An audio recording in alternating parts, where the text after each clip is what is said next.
about the CSO process? I don't know. No, he did not.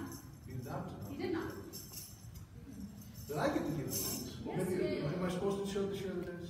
I'm not sure We're supposed to tell what the news is. Okay. Well, Share it. you know, this thing called affiliation that we've been going through, and they kind of brought me on to help finish things and move forward. I was on the phone with Home Office this week, and they basically said that absent a few signatures, the affiliation process is now complete.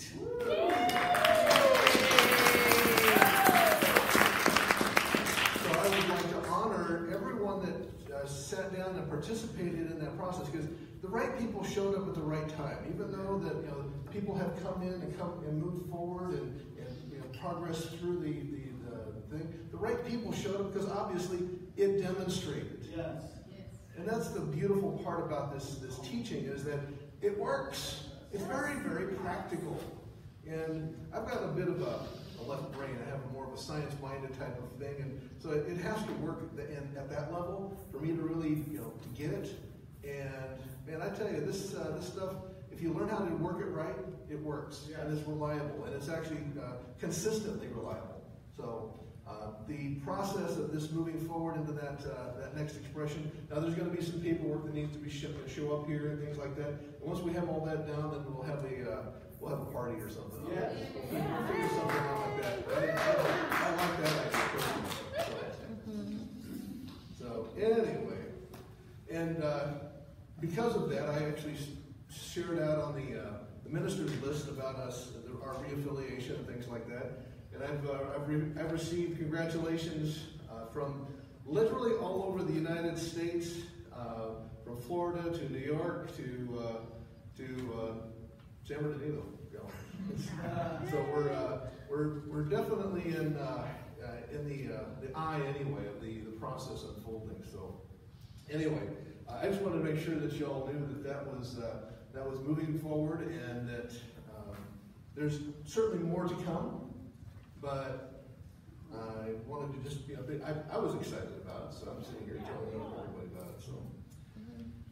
So each month there's a theme that we talk about, that we'll be talking about. Actually, these themes are up in here. This month's theme for April is where humanity and divinity meet.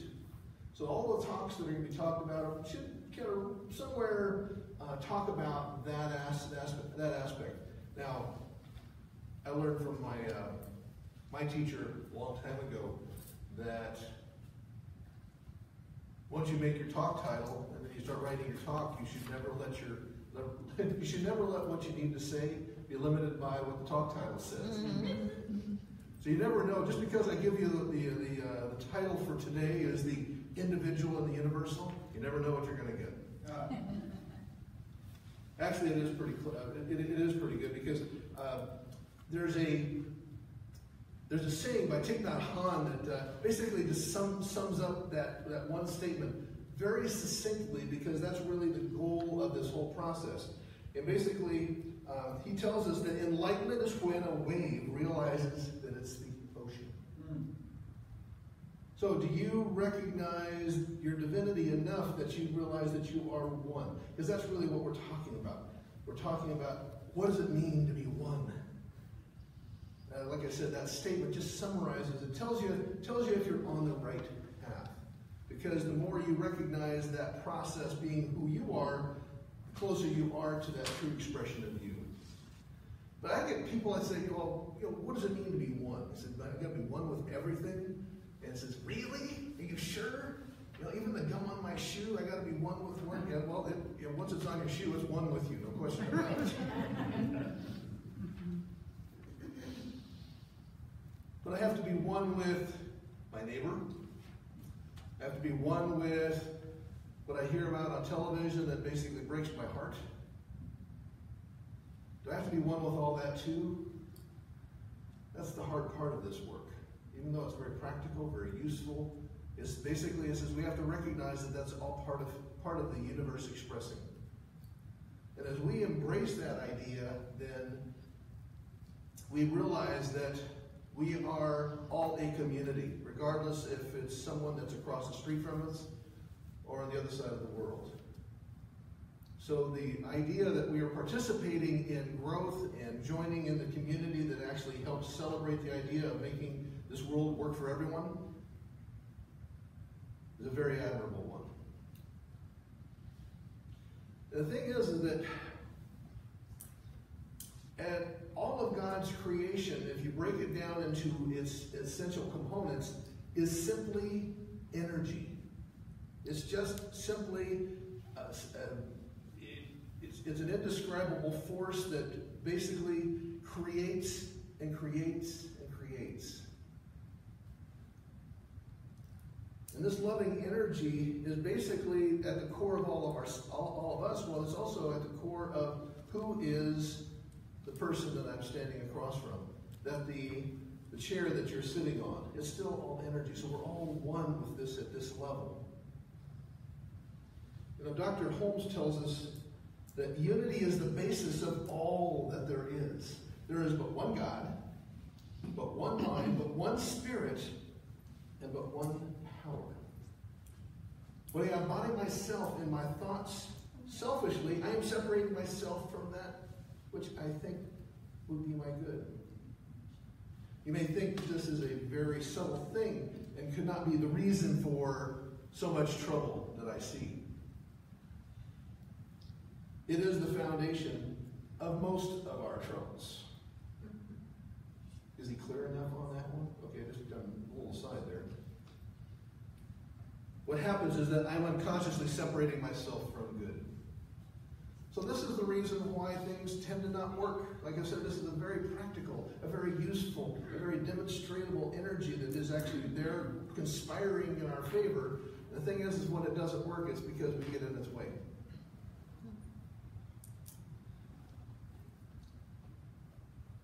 We have to become more. We have to allow this process to be more of who we are. We need to quit separating ourselves from it. But the trouble is, we get very attached to the way we've done things.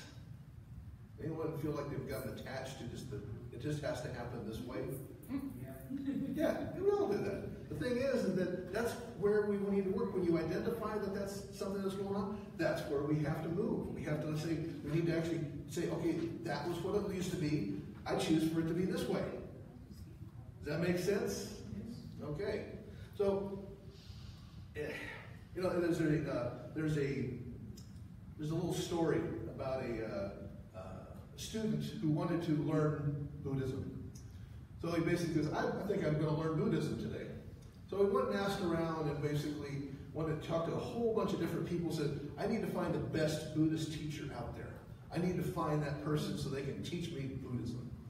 And he got a lot of comments, but finally he came across this gentleman and said, you know, if you really want to learn to really what it means to be a Buddhist, then this is the gentleman you need to see. Well, this gentleman happened to be a ways away, so the student packed up a bag and took a little bit of a journey, and finally came to the town where this teacher was, and he finally found out where the teacher's abode was, so he knocked on the door, and this old gentleman stepped to the door and asked, you know, how can I help you? And the student said, I want to learn Buddhism.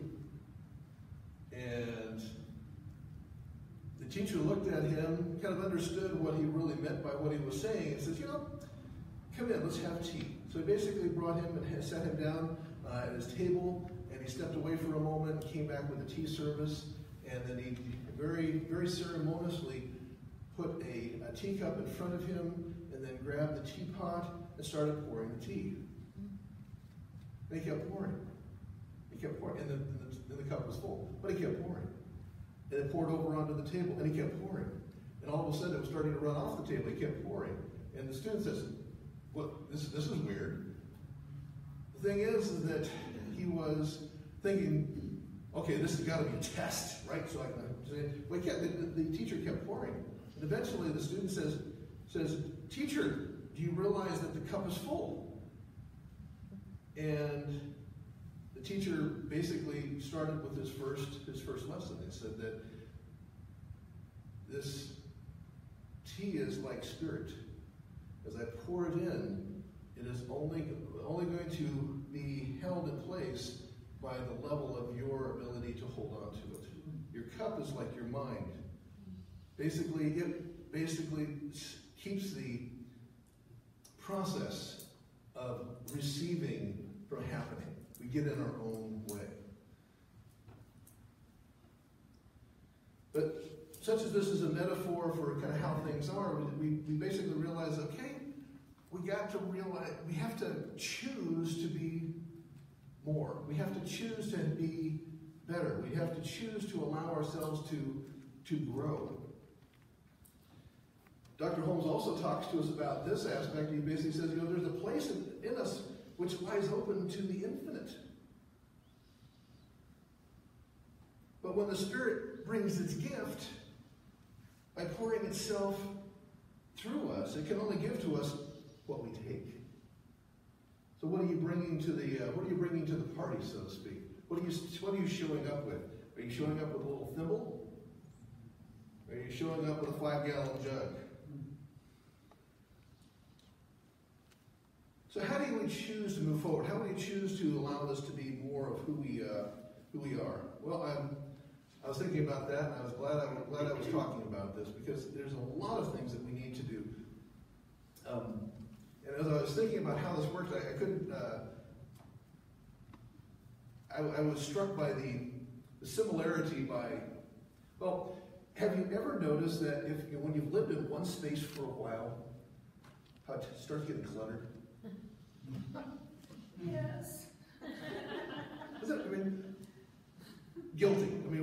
I have the same challenge. But the thing is that if you stick around one space long enough, then stuff accumulates.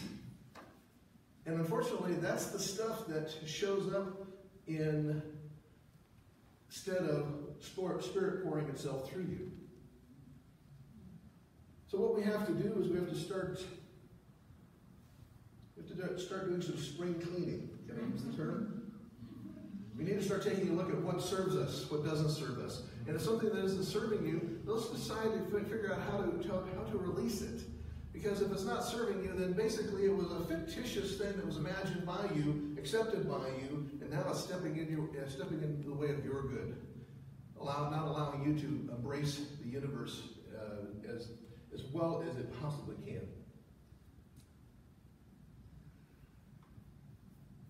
And that's all well and good. It sounds like it's a lot of fun to do it that way, and it's the way it's supposed to be, but the doggone it, we have to work at it. We have to go through the process of cleaning. We have to dust. We have to scrub. We have to look at each corner of our presence so that we realize that, okay, this isn't serving us. Let's release this back to whatever. Sometimes it's somebody else's stuff that we just picked up as our own, and we just need to give it back to them. You borrowed something, you didn't give it back, so it's still stuck in you. So you need to release that stuff. We need to move it into a place where it's serving either somebody else better, or it's just basically evaporates into the nothingness that it came from. And once you've basically taken the time to do all that, you've created all this space. Now you're open to the universe, you got space, Spirit can start pouring things in. And you start to be able to create more. You start being able to accept more. And there's a magic that happens when you do that, because when you are open to the universe, all of a sudden things start showing up in your life that are totally unexpected, totally perfect, totally wonderful. I speak to my experience becoming the senior pastor here. I was not looking for that at the time. I was sought out for this. I was basically had just released a very long-term commitment, and most of you know that I used to work with the teens. And I stepped away, and I said, "Yeah, I'm just going to hold off here. I'm not going to try to fill this space with anything." And what's really fun about Spirit, it doesn't like a vacuum. I realized after the process started unfolding, it says, Well, I created a really big vacuum in my life because frankly, it was a very big part of my ministry. And all of a sudden, I basically had set it aside. And within the month, literally within the month after I had completed all the activities with the youth program, that I get an email from Mark. So you can blame Mark if this is the not what you were expecting.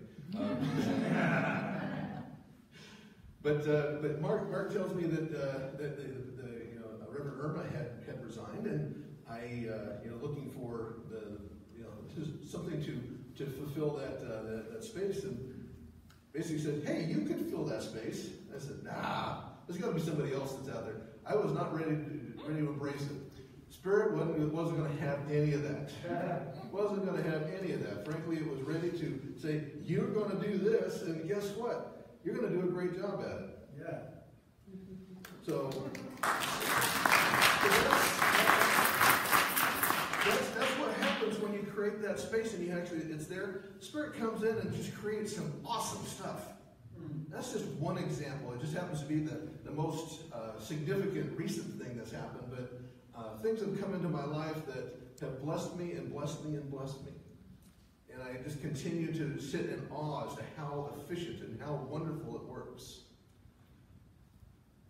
But the thing is that in order to be really ready to receive Spirit, you have to have the right attitude, I guess is the way to put it. I was looking around for the right quote, and finally I finally went back to the Bible, and in Matthew there's basically says, truly I tell you, it says, unless you change and become like little children, you will never enter the kingdom of heaven. So what does that really mean?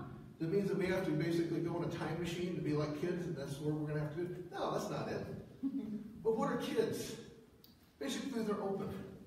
They're non-judgmental most of the time. The thing is that they're open to allowing something to happen. They're willing to be saying yes. When someone shows up in their life and they want to play, they say yes. They just don't say, well, gee, I don't think that person really has the right color clothing on or something like that. Basically, they say yes. So basically what it's telling us is that we have to be ready. We have to have created that space, that attitude that basically says, yes, I want to have more good.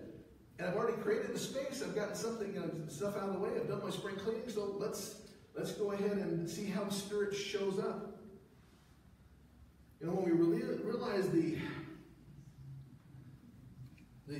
Spirit that is within us is actually within all things, then as we accept that, the beauty that's within us starts reflecting in our world.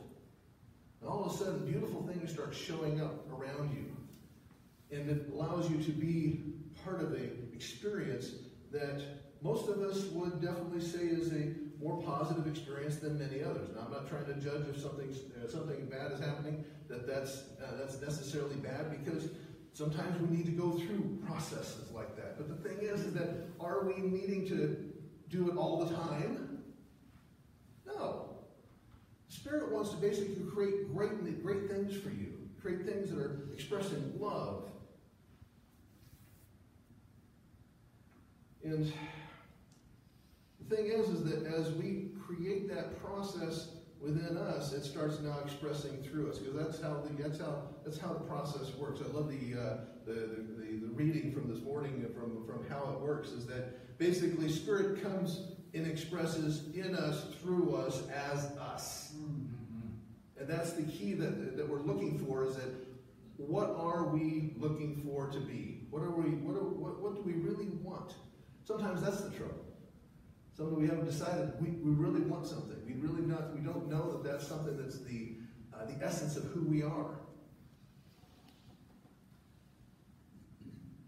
So you basically just need to start continue to do more of your mental work, more of your process of prayer and meditation, classes, learn more about how this thing works, and then practice it.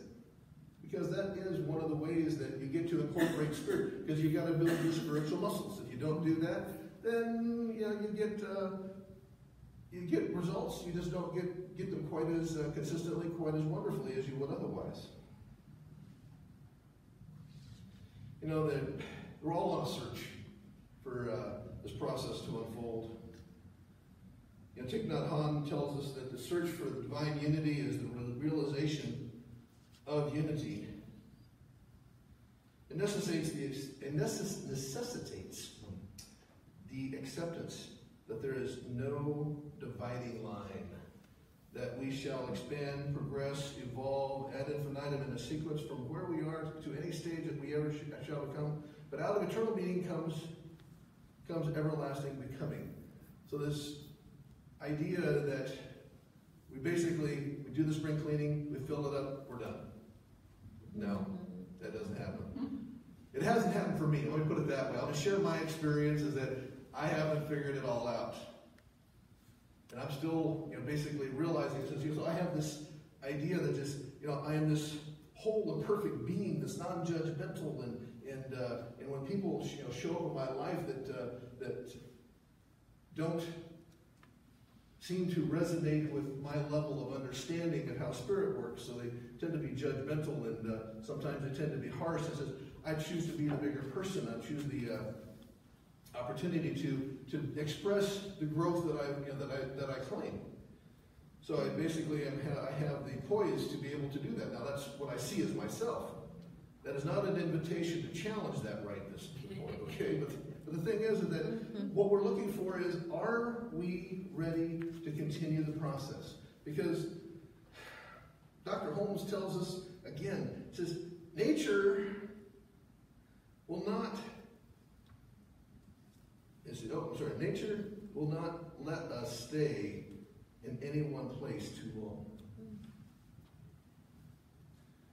She will let us stay just long enough to gather the experience necessary to the unfolding and advancement of the soul. And he continues on and says, this is a wise provision. He acknowledges himself. He says, well, should we stay here too long? If we basically just get complacent and say, gee, I did my good, so you go do your good, right? No, it says you need to continue to go and grow and flow so that the process continues to unfold. Because if we become too set, we become rigid and inflexible. We become the small cup again. We cannot accept more of the Spirit pouring in through us. Doesn't mean that we can't do something, but it doesn't we can't do what is our divine birthright. So, actions speak louder than words. So my encouragement for you today is that, is it time to do spring cleaning? If it's time to do spring cleaning, let's get on that. Let's take a look and see what can we release that doesn't serve us. What can we accept that allows us to be a better expression of who we are? So consider this kind of a reminder, because you've already heard this type of stuff before. You know that. You all know this. But let's set a new course. Let's figure out, okay, I've really been doing it this way, but I really would like to do it this way. So let's set that new course. Let's decide what that needs to look like. Let's decide what we need to do. Let's clear a space for the Spirit to come in and say, okay, I can do that for you. And allow it to be a process that unfolds as you, and you get to be the co-creator of your own life. And that's the most fun I can guarantee you, is that when that process unfolds, it really is a blessing. So, if you've chosen to make spring cleaning a priority today, then let's just make it today and not tomorrow. Namaste.